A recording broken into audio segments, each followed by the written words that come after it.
नमस्कार, स्वागत है आपका न्यूज जनशक्ति में। हर वर्ष की भांति इस वर्ष भी आदिवासी एकता परिषद का 30वां आदिवासी सांस्कृतिक एकता महासम्मेलन 13, 14, 15 जनवरी 2023 को गुजरात के छोटा उदेपुर जिले के क्वाड तालुका के हमीरपुरा में आयोजित किया गया। इस सम्मेलन में अपने विचार रखते हुए डूंगरपुर के श्री भंवरलाल जी परमार ने क्या कहा, आइए देखें ये रिपोर्ट। आप सब तो खड़े हैं, बैठ जाएंगे तो अच्छा होगा। आप भी बैठ जाइए भैया। हम लोग पहली बार राजस्थान से इतनी बड़ी संख्या में आए हैं और अभी तक आप लोग बहुत ज्यादा थक भी गए होंगे, ऐसा मुझे लगता है। और जो मेरे भाई जिनको सुनना चाहिए था वो थोड़ा इधर उधर हो गए, थक गए, पक गए, ऐसा भी मुझे लगता है। लेकिन हम लोगों को पेशेंस रखना होगा, धैर्य रखना होगा। आदिवासियों के संदर्भ में जब भी कोई राष्ट्रीय सम्मेलन, राज्य सम्मेलन या जिला सम्मेलन होता है तो वहां पर समस्याओं का बखान होता है। समाधान क्या है उसके बारे में बहुत कम बातें होती हैं।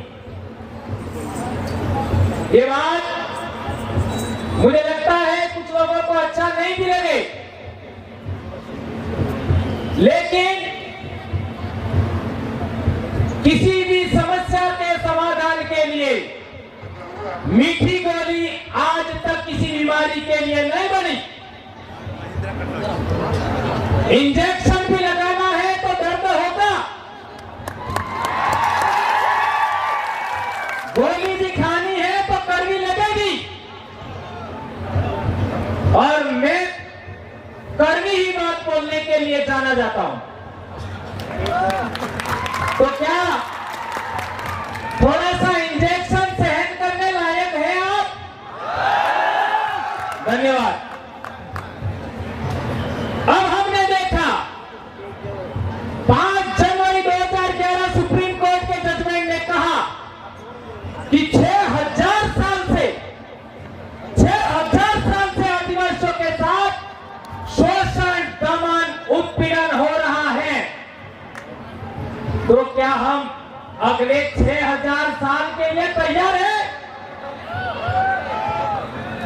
अगले 6000 साल बाद इस धरती पर आदिवासी बचेगा? बचेगा या नहीं बचेगा? नहीं बचेगा। देश आजाद होने से पहले आदिवासी संगठित था, आदिवासी आत्मनिर्भर था, आदिवासी स्वावलंबी था। 75 साल में 5 किलो अनाज का मोहताज हो गया है। 5 किलो अनाज का मोहताज हो गया, एक हैंडपंप का मोहताज हो गया, एक बीपीएल आवास का मोहताज हो गया, और डेमोक्रेसी की बात करो एक पोटली का मोहताज हो गया, पोटली का। डेमोक्रेसी इस देश में रूल ऑफ लॉ है। यदि रूल ऑफ लॉ है तो सुप्रीम कोर्ट के जजमेंट लागू हुए होते। हुए क्या? समता जजमेंट लागू हुआ क्या? विरंगा जजमेंट लागू हुआ क्या? कौन सा जजमेंट लागू हुआ बताइए मेरे को। यदि इस देश में रूल ऑफ लॉ है तो हमारे सांसद, हमारे विधायकों को अपनी मर्जी से वहां बोलने का हक होता। क्या हक है? क्या वहां पर बोलते आदिवासी के अनुरूप? नहीं बोलते। आदिवासियों के संदर्भ में जितने कानून बने, कौन सा कानून लागू हुआ? आज SC/ST एक्ट के विरोध में काम हो रहा है, कौन सा नेता बोला? कौन सा सामाजिक कार्यकर्ता बोला?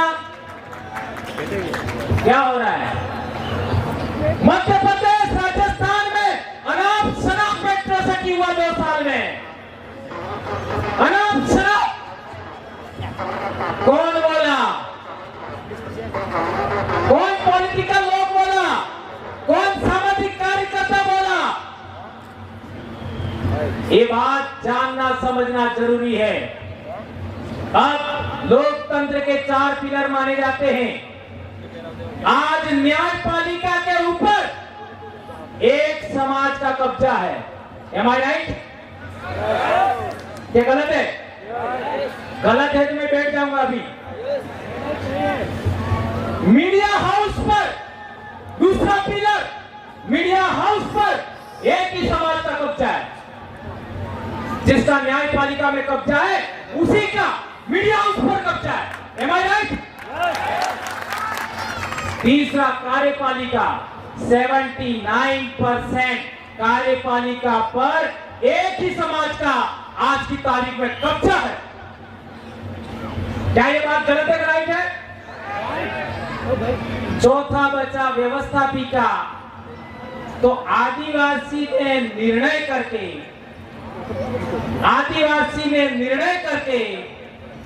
एक भी विधायक सांसद भेजा क्या? और ईवीएम आने के बाद गुजरात का चुनाव की हालत देख सकते हो। मैं मानता हूं चारों 4 पिलर प्राइवेट हो गए हैं, निजीकरण हो गए। इस देश में डेमोक्रेसी हाइड हो गई है और हम कह रहे हैं पृथ्वी को बचाएंगे।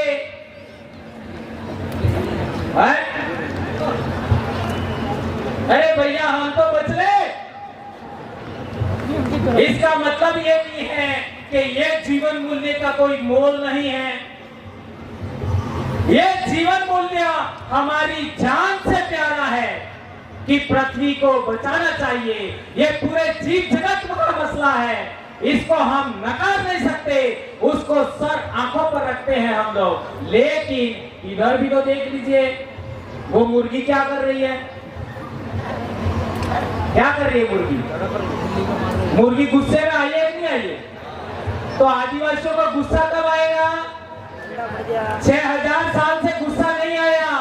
पिछले 75 साल में सब कुछ खत्म हो गया, फिर भी गुस्सा नहीं आया। कब आएगा? और मैं गुस्से की भी बात नहीं करना चाहता, मैं बात करना चाहता हूं डेमोक्रेसी की। हमने प्रकृति में सिद्धांत देखा, प्रकृति प्रदत्त, ये मैं अपनी बात नहीं करता, प्रकृति प्रदत्त सिद्धांत देखा। क्या सिद्धांत देखा? एक सियार या कुत्ता भेड़ के बच्चे को खाने आता है तो भेड़ क्या करती है?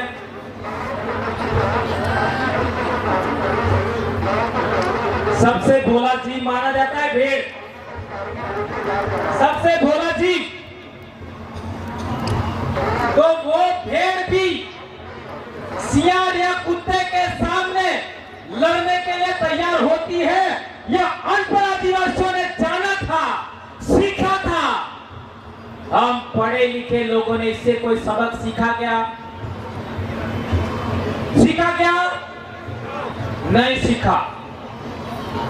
ये मुर्गी का उदाहरण, आपको बिल्ली है, वो काटने आ रही है तो वो गुस्सा हो रही है।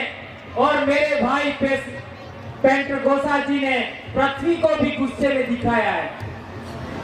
तो थोड़ा सा गुस्सा में कर लूं क्या? जायज है क्या? प्रकृति का सिद्धांत मैं क्या कर सकता हूं? ठीक है, छोटी सी बात, ज्यादा बड़ी नहीं। मैं कहना चाहता हूं कि हमारे देश में कल 13 तारीख को तिलका मांझी का शहादत दिवस था।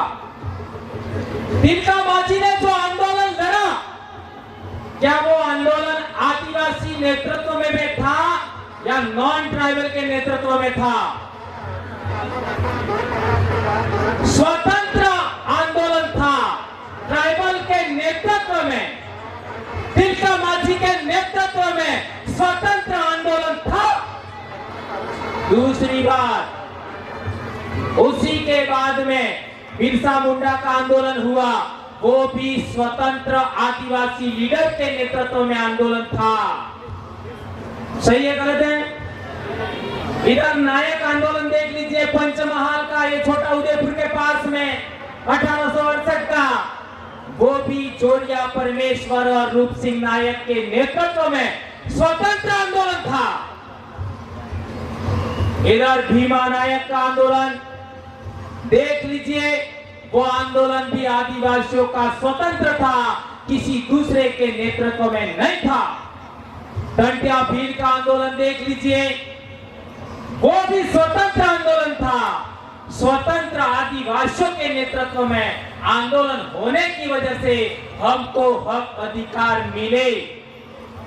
हमारे राजस्थान की बात करो, यानी दाहोद से आगे की बात करो, तो 1881 में पहला आंदोलन धुले वापसी का हुआ था। वो आंदोलन हमारी सामाजिक लीडरशिप कमेटियों के नेतृत्व में, आदिवासियों के मुखियों के नेतृत्व में हुआ था, यानी वो भी आंदोलन लीडरलेस नहीं था। इसके बाद संत सुरमाल खराड़ी का भगत आंदोलन हुआ, वो भी मैट कोट वालों के नेतृत्व में हुआ, वो भी लीडरलेस नहीं था। और इसके बाद मानगढ़ का आंदोलन, जिसको संत गोविंद गुरु महाराज का आंदोलन कहते हैं, उसमें भी 1,80,000 मैट कोट वालों का आंदोलन था, तब जाकर के हमको हक अधिकार मिले। अब मैं कहना चाहता हूं, मैं जिस गांव से आया हूं, वो संत गोविंद गुरु महाराज का ही गांव है। मेरे ही गांव ने 6 साल तक गोविंद गुरु को रोटियां खिलाई, और वो आंदोलन शुरू हुआ था 1881 में। याद रखिए, 1881 में हमारे भक्तों का संगठन था। और कांग्रेस कब बनी? ये इंजेक्शन है 1885 में।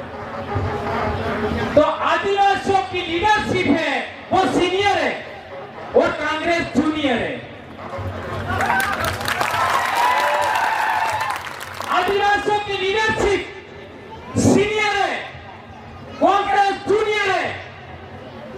और देश में आदिवासियों की स्वतंत्र लीडरशिप का सबसे पहले कांग्रेसीकरण हुआ। इंजेक्शन नंबर 1, और इसी कांग्रेसीकरण से संघीकरण हुआ नंबर 2 इंजेक्शन, और इसी संघीकरण से भाजपाईकरण हुआ नंबर 3 इंजेक्शन। और आदिवासी नेता बनने लगे, लीडर नहीं रहे। और नेता भी कैसे? जो दूसरे सेलेक्ट करते हैं और आदिवासियों को थोप देते हैं, लो तुम्हारा नेता। 75 साल से हम लोग आज तक हमारा एमएलए कौन बनेगा, एमपी कौन बनेगा, उसका निर्णय लेने लायक नहीं बने।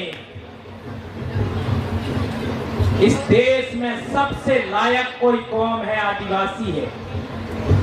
इस देश के अंदर सभी वनस्पति में क्या खाने लायक है, क्या खाने लायक नहीं है, उसका ज्ञान भी आदिवासी ने सबको दिया। दवाइयों के मामले में हम देखते हैं तो कौन सी वनस्पति से कौन सी दवाई बनती है, इसका ज्ञान सबसे ज्यादा आदिवासी को है। और आदिवासी अहिंसक कौम है। आज भी इस देश के निर्माण में सड़कें देख लीजिए, आपका डैम देख लीजिए, सबके निर्माण में आदिवासियों का रोल है। मैं सवाल पूछना चाहता हूं, केवड़िया क्यों नहीं बचा पाए? हंसदेव क्यों नहीं बचा पाए? पारसनाथ में क्या हो रहा है? आपका ये कॉरिडोर बन रहा है, क्या हो रहा है? ये बुलेट ट्रेन हो रही है, क्या हो रहा है? देख लीजिए, ये निवेश क्षेत्र के नाम पर रतलाम में क्या हो रहा है, रतनमाल में क्या हो रहा है, हमारे काकरी डुंगरी में क्या हुआ, कार्तिक भील के साथ क्या हुआ है? मध्य प्रदेश में हमारी बेटियों के साथ क्या हुआ, क्या होगा? एक ही समाधान बचा है, सिंगल समाधान, और वो समाधान कितना भी बुरा लगे मैं कहने ही वाला हूं। एक ही समाधान है, सिंगल। डेमोक्रेसी के अंदर रूल ऑफ लॉ को मानते हो तो इस देश में जो निर्णय करने वाली संस्थाएं हैं, जिनको हम लोग विधानसभा कहते हैं, लोकसभा कहते हैं, वहां आदिवासियों के द्वारा सिलेक्टेड और इलेक्टेड जनप्रतिनिधि जाना चाहिए। इसके अलावा कोई नहीं। ध्यान दीजिए, इलेक्टेड तो कर रहे हो, सिलेक्टेड आप नहीं कर रहे हो। तो आपको ही सिलेक्टेड करना है, आपको इलेक्टेड करना है, और निर्णय लेने वाली संस्थाओं में आपको जाना पड़ेगा। इसके अलावा कोई विकल्प नहीं है, कोई विकल्प नहीं है, ये बात ध्यान रखिए। और डॉक्टर भीमराव अंबेडकर ने कहा था कि हमको सत्ता के मंदिरों में कब्जा करना होगा, सत्ता के मंदिरों पर, और आप लोगों से विनम्र अनुरोध है, उसका अपना फार्मूला हमको बनाना चाहिए। आज की पार्टियों के समान फार्मूला नहीं बनाना चाहिए। गुजरात में एक पार्टी आई दिल्ली से और आदिवासियों से मिल करके सेकंड नंबर की लीडरशिप खींच मारी और कांग्रेस को भी हरा दिया। नहीं समझ में आया? आई, और हमारे आदिवासी लीडर ही थे, उन्होंने उनका साथ दिया, सेकंड लीडरशिप को अपनी तरफ खींच लिया, कांग्रेस को भी हरा दिया, ने बीजेपी को भी हरा दिया, ने बीजेपी को जितवा दिया। ये माइंडसेट भी समझो। ये बात मेरी स्पीच में काट डालना, ये बात मैं खुद कह रहा हूं, मजबूरन बोलना पड़ रहा है क्योंकि मैं गुजरात में हूं। इसलिए मेरे भाइयों, आपने मेरी बात सुनी, कड़वी कड़वी बातें सुनी, माफ करना। पहली बार राजस्थान से इतनी बड़ी संख्या में लोग हमारे साथ आए हैं, इसलिए मैंने बोला आगे से नहीं बोलने दो तो भी मुझे कोई आपत्ति नहीं है, लेकिन छीटाकशी मत करना, ठीक है? क्योंकि मैं डंक मारना भी जानता हूं, बगड़ाई नाम है मेरा।